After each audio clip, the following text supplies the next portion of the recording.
Here's a question. Do you read much, Kathleen? Do you have much of a chance to read? This is going to sound like the most ridiculous thing. If I have time to read, I read nonfiction books.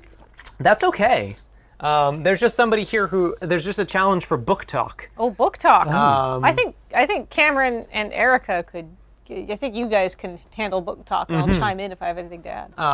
The challenger just said, a previous year Desert Bus book discussion gave me my new favorite book series, Tamsin Muir's Locked Tomb, which I've only read the first book of, but was very good. And what are people reading right now or want to recommend? So I am currently reading The Wall of Storms by Ken Liu, which is the second book in his Dandelion Dynasty series, and it is very good. I'm enjoying it quite a lot. It has a very interesting take on dragons that I quite like, and it reminds me a lot of like the early Game of Thrones novels, but the author is less interested in being absolutely miserable to his characters. And it's just, I love it. It's got a very large scope. It's one of the books that has like a huge cast and covers a large span of space and a long period of time. It's sort of got this like historic scope to it, and the author, in particular for these books, draws a lot of inspiration from traditional, like the Chinese romances, like Romance of the Three Kingdoms or Journey to the West, and you can see a lot of that influence in some of the writing. So that's what I'm reading right now, and it's taking me a long time because that book is like 800 pages long. And so, Cameron, what are you reading right now? I'll just let Matt get through here. Yep. Good cut, Joe. What I'm reading right now is Miriam Toews' All My Puny Sorrows. Oh, yes. Miriam Toews is a Canadian author. She's from the prairies. Most of her books deal with kind of like religious alienation. Her characters are frequently Mennonite, and dealing with kind of either being excommunicated or shunned in that community. All My Puny Sorrows is, God, like 4 or 5 years old now, and it is, it's not a light read. I mean, it deals heavily with the main character's family history of suicide in her family. Oh, wow. And yeah, the title is a reference to something her older sister would graffiti on walls, and kind of has his personal slogan, which is a line from a Samuel Taylor Coleridge poem. And it's, you know, sad and complicated and full of grief and wondering why we are alive for things. And the way that people try to make sense of things through faith.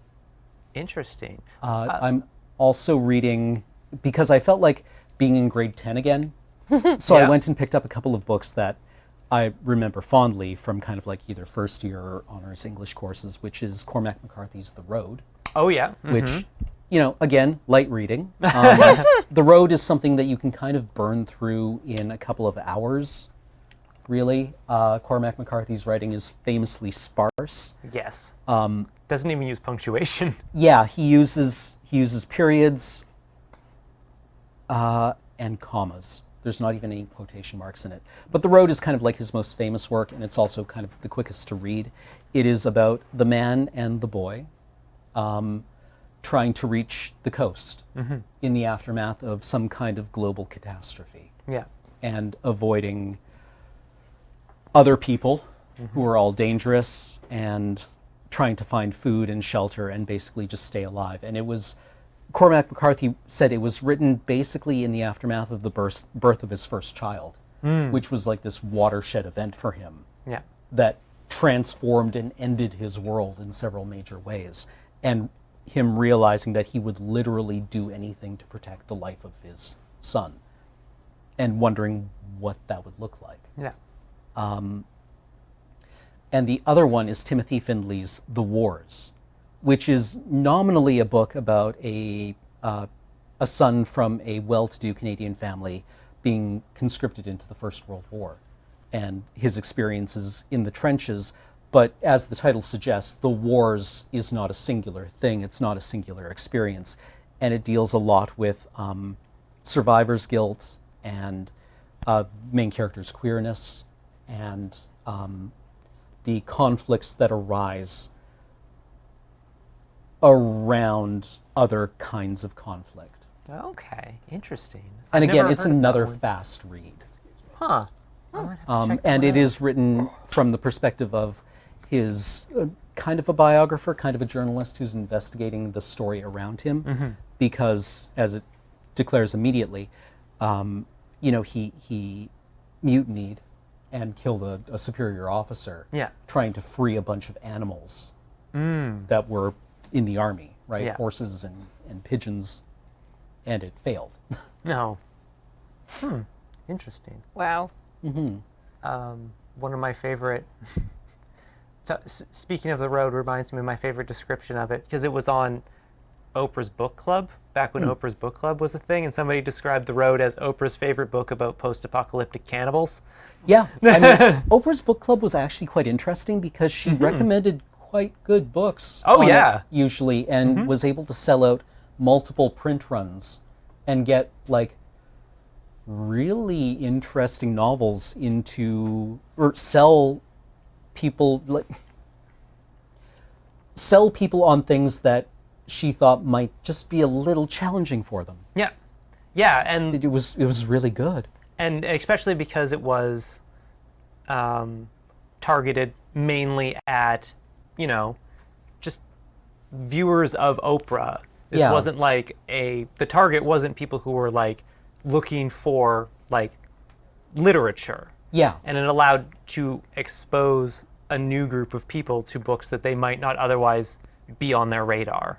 Yeah, the kind of people who, for better or for worse, are typically buying, a romance book, something where there's a hotel that's fallen into disrepair and a capable but gruff handyman, that kind of thing. Right. Cool. That was book chat.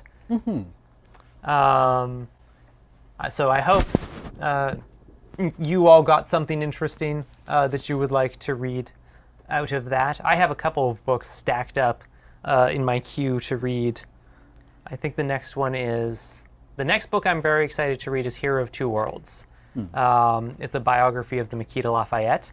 It was written by one of my favorite history podcasters. So I need to get through the Wall of Storm so I can start that.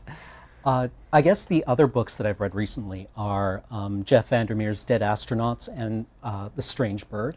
Strange Bird is just like a quick little novella. Dead Astronauts is, they're both set in his Bourne universe, which is a post-apocalyptic city with these bizarre genetically engineered animals that have mystical properties that were created by the company as an attempt to create an arc, ensure that things continue to live through whatever apocalypse has taken place.